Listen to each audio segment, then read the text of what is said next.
Hello and welcome to Good Morning George.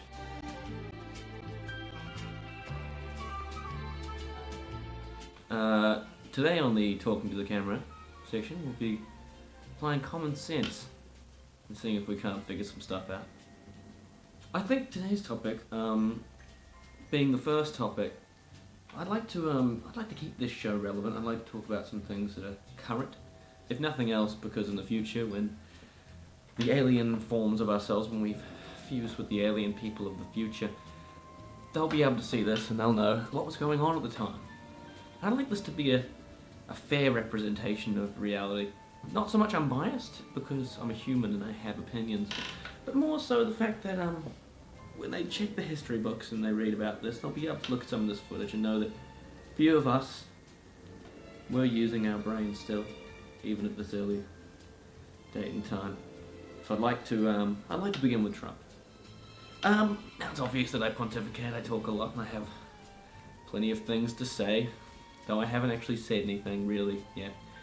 Trump is an interesting character to me because if you look at the way Trump is, he's a byproduct, isn't he?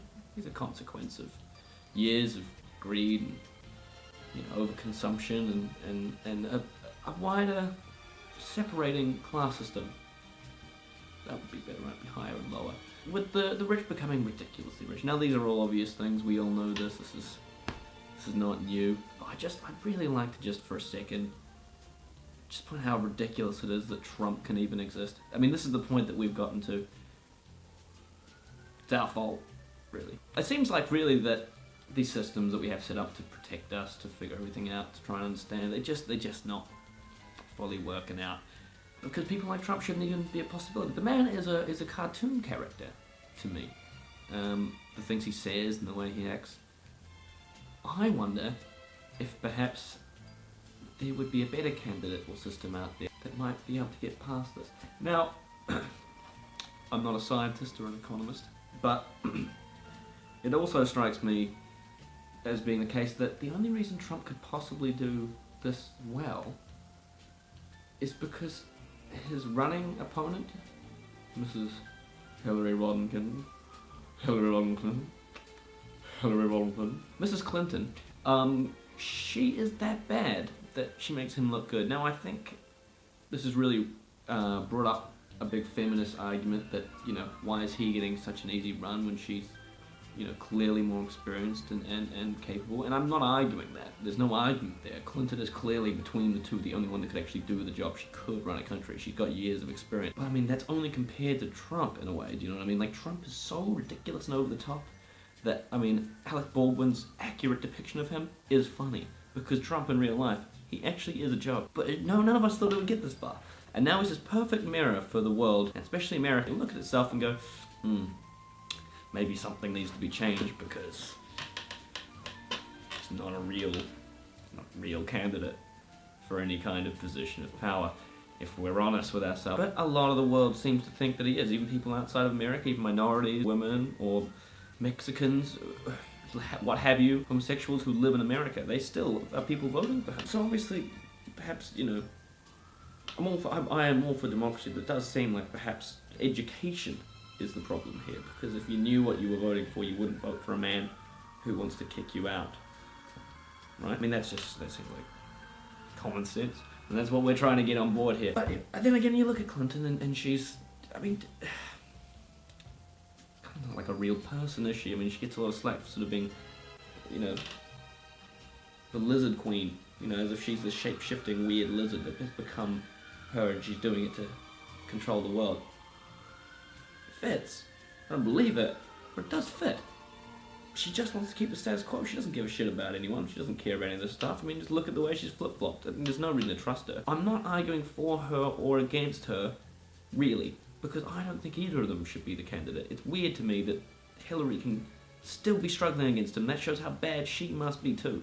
Also shows a lack of education, which we've just discussed. But, oh my God. And so, rounding back to the feminist issue, is it because she's a woman? Always. Yeah, always. I can't apologise for men all the time. I'd never finish. endlessly there are men out there being misogynistic, and most of them don't know that they're being misogynistic. They honestly just think that's the way it's supposed to be. They have caveman brains. It's how they were raised, and they can't change. Once you get past like 20, 25 especially, there's too much cognitive dissonance to change your opinion of the world. Unfortunately, a lot of the world is still made up of misogynistic men. Sorry about that, women. I'm not. I don't think I am, but I constantly question it, because if they don't know, maybe I don't know. But I think most guys out there do want to do better, especially this new millennials age, despite us ruining the world. Oh, yeah, that's right. I remember when we crashed the stock market twice, and I remember when we went to war a trillion times. Get out of here. Millennials haven't done shit. That's the problem, really. We're also fucking lazy. I'm fucking wearing pajamas while I do a beat. God damn it, getting off topic. Damn you, Trump. This is what Trump does to you. Because I think Trump might not really be a man. He might just be a tiny little fat guy inside of a head that's slowly been microwaving over the last 70 years. And I think that suit's just like a robot body. You know, when that's just the outer shell, it's always a suit. Has anyone ever seen him not in a suit? It's starting to wonder. He's like that little robot man from the first Men in Black, you know, when they open up the face and he's in there. But I would imagine like more like a Jabba the Hutt, tiny little slug creature. Yeah. So we've got like the cyborg Jabba the Hutt head alien versus the lizard queen shapeshifter. And I have to say, it's time to change the system, I think. Now, I don't know how to do that. I haven't actually pulled off a revolution successfully before. I haven't showered for the day yet. So, perhaps I'm not the guy to solve all your problems. But I would like to, you know, turn this camera on, have a little chat, and apply some common sense to a few more discussions, if you'll let me. And hopefully you'll tune in and share a little bit more time. Perhaps we can put together a show, you and I. Maybe in 100 shows from now, I'll look back at this show and be super embarrassed by everything I've just said. Who knows? But if you stay with me, perhaps we can do something with it. I'd love to hear your opinions. Comment down below. And let's see if we can't get an argument started. Or at least a discussion. It is the internet after all. Okay. So, hey, thanks for tuning in, and if the lighting's shit, the sound is shit, and the content is shit, well then you know that this is definitely the first episode. Thanks very much. So yeah.